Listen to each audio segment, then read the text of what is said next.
Today I am going to discuss second lecture from the series of antiviral drugs. In today's lecture, we will discuss about the classification of antiviral drugs and explanation of the two classes from antiviral drugs. Before discussing classification, we will discuss about the schematic diagram for the life cycle or viral replication and at which our drug, that is antiviral drug, can target the virus. Right? So see in the at the top, virus first attached to the host cell, then absorption to the host cell surface, then penetration, uncoating, and during uncoating, if virus is RNA virus, then it releases RNA material, and in case of DNA viruses, it releases the DNA material, right? When it releases the DNA material, then transcription occurs, then synthesis and binding of the viral messenger RNA to host cell ribosomes, and next synthesis of viral DNA and capsid proteins. Right? Same in case of viral RNA. RNA molecule release in transcription occur, and after that synthesis and binding of viral messenger RNA to host cell ribosomes, and by using host cell ribosome is synthesized viral RNA and capsid proteins. Right? After synthesis of this genetic material RNA and DNA, and capoidation of this material will occur and form the mature virus, and then it releases from the host cell. Right? So it is a schematic representation of viral replication. Now, at which antivirus drug can be targeted? Amantadine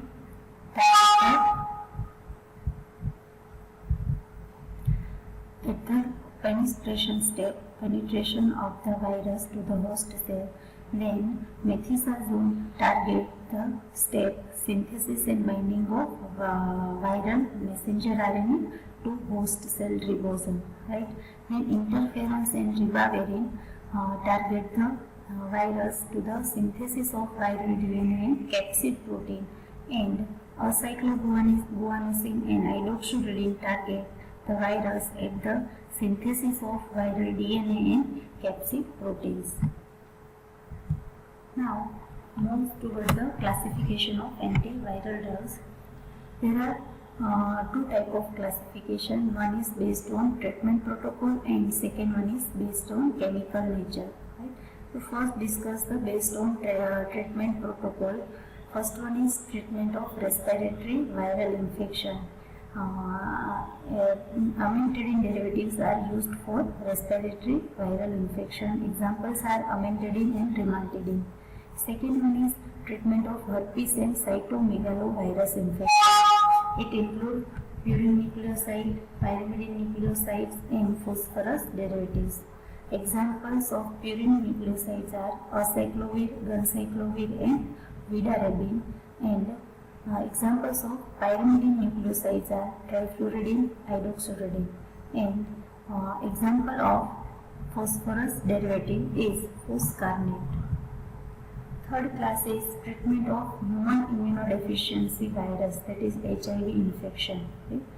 Examples are nucleoside reverse transcriptase inhibitors and non-nucleoside reverse transcriptase inhibitors.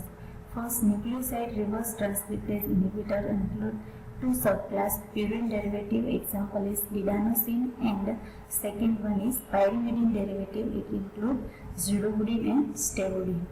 Second class is non-nucleoside reverse transcriptase inhibitor, it includes nevirapine and dalpiridine. Okay? So this is the classification based on the treatment protocol. Next one is based on the chemical nature. Okay? And we will discuss the antiviral drugs by using classification, that is based on chemical nature. Right? First one is purine nucleosides and nucleotides. Examples are acyclovir, ganciclovir, etc. Second one is pyrimidine nucleosides and nucleotides. Examples are hydroxyuridine, trifluridine, ribavirin, etc. Third one is thiosemicarbazole, example is methicillin. Fourth class is adamantane amines, example are amantadine and rimantadine. Fifth one is interferon. Sixth one is miscellaneous agents. It includes ureas and thioureas, guanidines and biguanidines, immunoglobulin and antibiotics. And next, first class is purine nucleosides and nucleosides. See, we will discuss the structure of the drug during the discussion of individual drug, right? So first one is acyclovir. It is under the class purine nucleosides and nucleotides.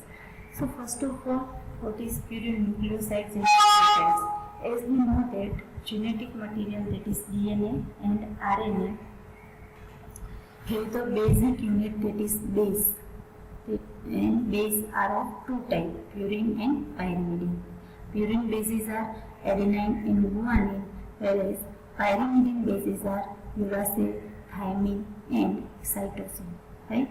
So this type of base are the basic unit or single unit for the DNA and RNA. Right? Now this base is when attached with the carbohydrate moiety, that is sugar moiety, then it is known as the nucleosides. And when nucleosides is attached with the phosphate moiety, then it is known as the nucleotides. So in short, primary unit are bases, purine or pyrimidine, right? Then purine and pyrimidine bases plus sugar moiety is nucleoside. Then base plus sugar moiety plus phosphate moiety is equal to nucleotides. Right? So start with the acyclovir. It is synthetic purine nucleoside analog. Right? See in structure, there is a purine ring. What is purine ring? It is fused heterocyclic system. Right? It have the two fused ring. One is imidazole and one is pyrimidine. Pyrimidine is 6-membered heterocyclic ring with 2 nitrogen atom at 1,3 position here, and second one is imidazole ring, which is 5-membered ring with 2 nitrogen atom at 1,3 position. These two rings, imidazole and pyrimidine, are fused to each other, and this ring system is known as the purine ring. Right? Now acyclovir contains the purine ring, that's why it is a purine nucleosides and nucleotides. Right? Now, it is the most effective series of acyclic nucleosides that possess antiviral activity. Right? Acyclic nucleosides. Why? Nucleosides, that means it have the purine base, this one, right? Guanine base. It is the guanine base, right? It have the purine ring, and when purine ring is substituted with NH2 as well as OH group, or this one is ketoenol tautomerism. Here OH group is tautomerized and converted into C double bond O, right? So it is OH and NH2. Then this ring purine, this type of substituted purine ring is guanine base, right? So it is guanine base, and with this guanine base, it have the one acyclic carbohydrate moiety, that is sugar moiety, right? So sugar moiety plus purine base guanine, so it is a nucleosides, right? And it is the acyclic nucleosides because it have the acyclic or open chain sugar moiety. Now, mechanism of action. Right? There are 3 possible mechanism of action of the acyclovir. First one is formation of active acyclovir monophosphate. Right? Now this acyclovir, that is nucleoside, get activated into nucleotide by its phosphorylation. Right? In phosphorylation of acyclovir will occur with the help of enzyme viral thymidine kinase. It is a viral enzyme, thymidine kinase. Thymidine kinase goes the phosphorylation of acyclovir and converted into active molecule acyclovir monophosphate. Right? After that, this acyclovir monophosphate again phosphorylated by the enzyme guanosine monophosphate kinase, and it is enzyme of the normal cell, that means the host cell, right? So with the help of guanosine monophosphate kinase, acyclovir monophosphate is converted into di-triphosphate moiety, right? Now see, thymidine kinase is viral enzyme, right? When we use the drug acyclovir, and acyclovir use the enzyme thymidine kinase, so there is an increase in utilization of viral thymidine kinase, right? So it is less available for normal utilization, right? So ultimately it blocks the uses of thymidine kinase by virus, right? So its activity related to thymidine kinase will decrease. That is a nucleic acid synthesis, right? Acyclovir is poor substrate for normal thymidine kinase, right? Second one is viral DNA polymerase is competitively inhibited by acyclovir triphosphate, right? Once acyclovir triphosphate formed, now it acts as a false nucleotide, right? It is a false nucleotide, and it is incorporated into the DNA chain during its synthesis. Normally, in DNA synthesis, what happens? Accordingly, nucleotide is added to the DNA chain, and elongation of DNA chain will occur, right, during the DNA synthesis. So here, acyclovir triphosphate acts as a false nucleotide and incorporated into the DNA chain during DNA synthesis, right? So its false nucleotide nature causes the termination of elongation of DNA chain. It terminates the elongation of DNA chain and inhibits the DNA synthesis, right? Third mechanism of action depends upon preferential uptake of acyclovir by herpes infected cells as compared to uninfected cells, right? The affinity of viral thymidine kinase enzymes for acyclovir is about 200 times greater than that of mammalian enzymes for the drug. Now, acyclovir synthesis, right? So in mechanism, first inhibit the thymidine kinase enzyme, right, directly, and second one is the act as a false nucleotide and incorporate into the DNA synthesis, right? Now, synthesis of acyclovir.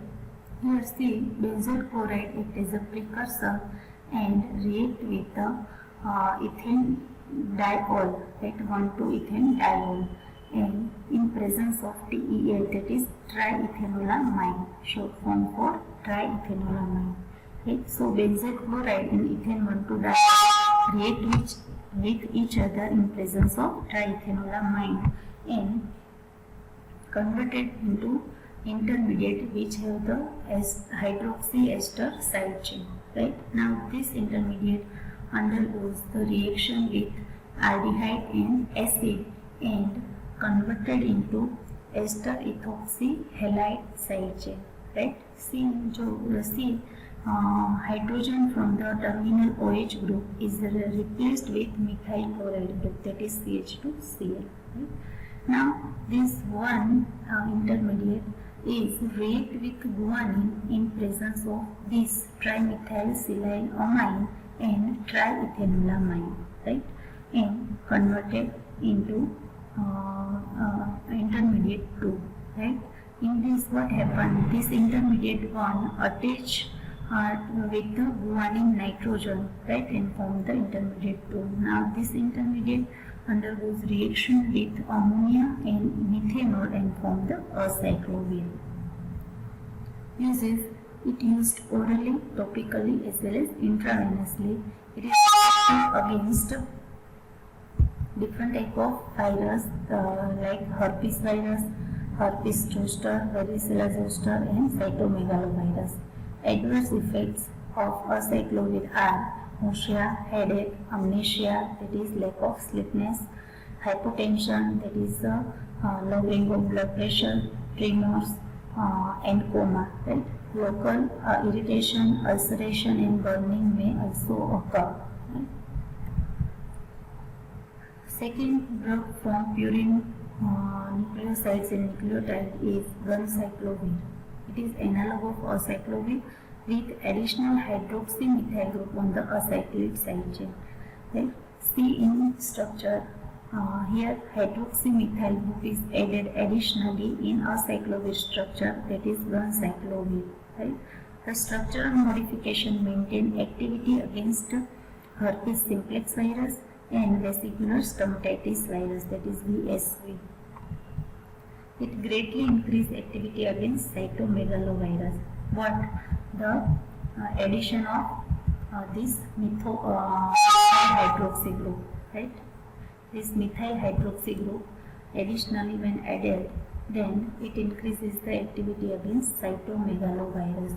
But due to its toxicity, it is used only in life-threatening infections with CMV, that is cytomegalovirus, and HIV, that is human immunodeficiency virus. Second class is pyrimidine nucleosides and nucleotides. Right?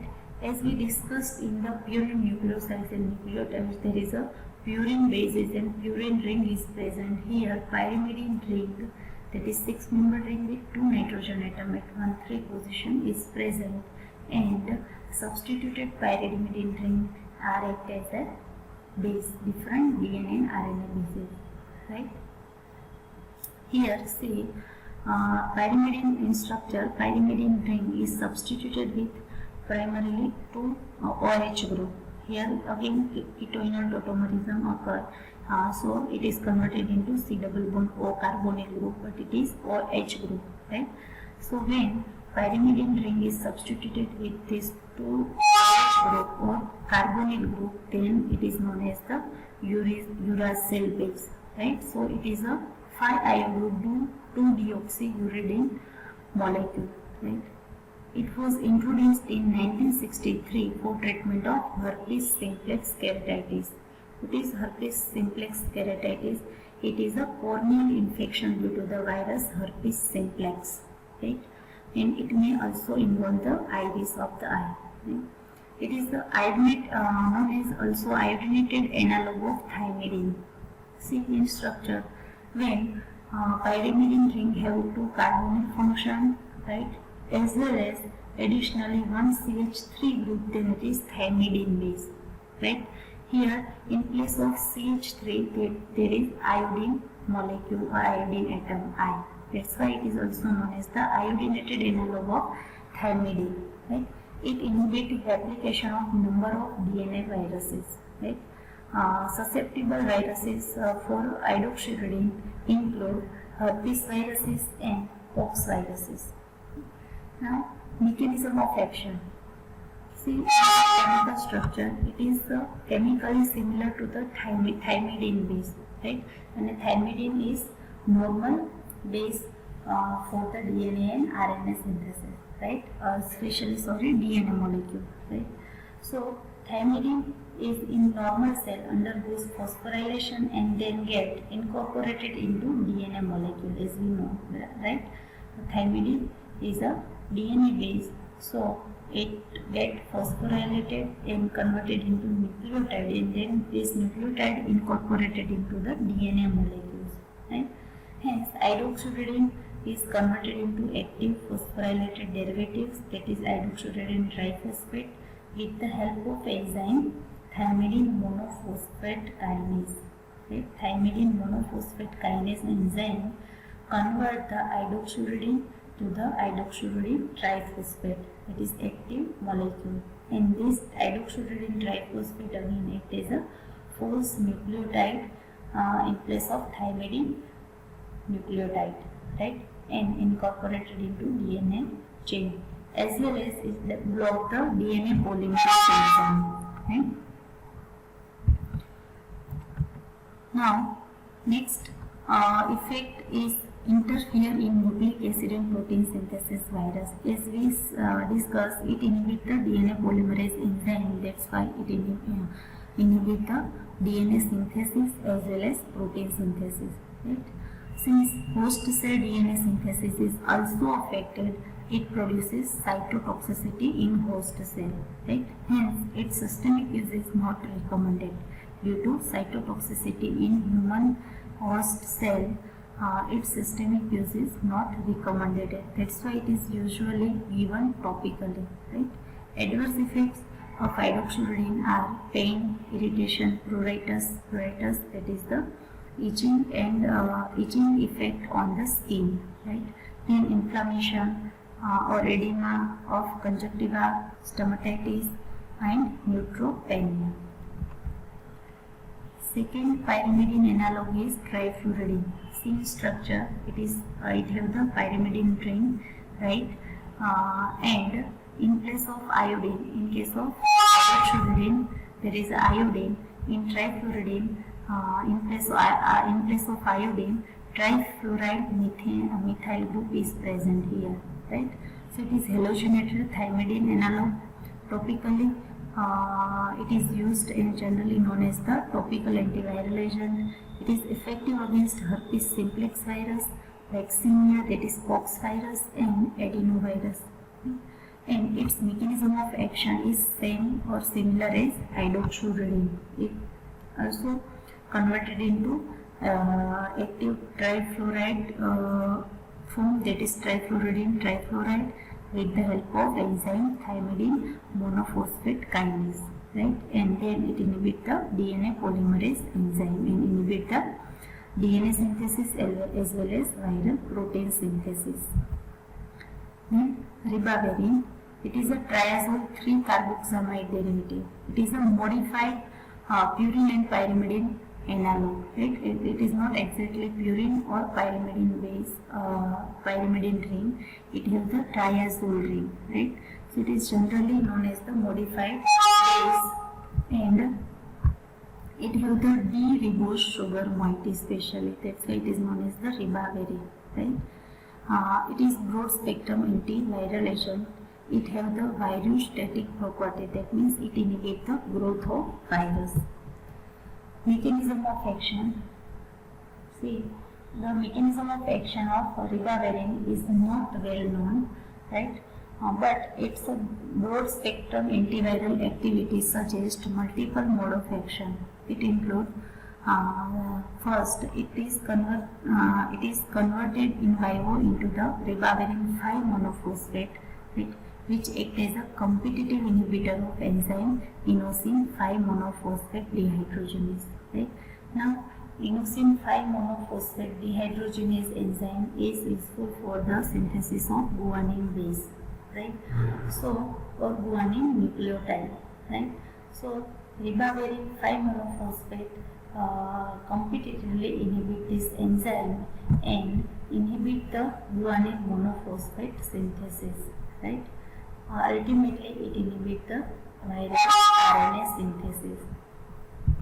Uses: treatment of infection. It is useful for the treatment of infection due to respiratory virus. In next lecture, we will say or discuss the remaining classes of the antiviral drugs. Thank you.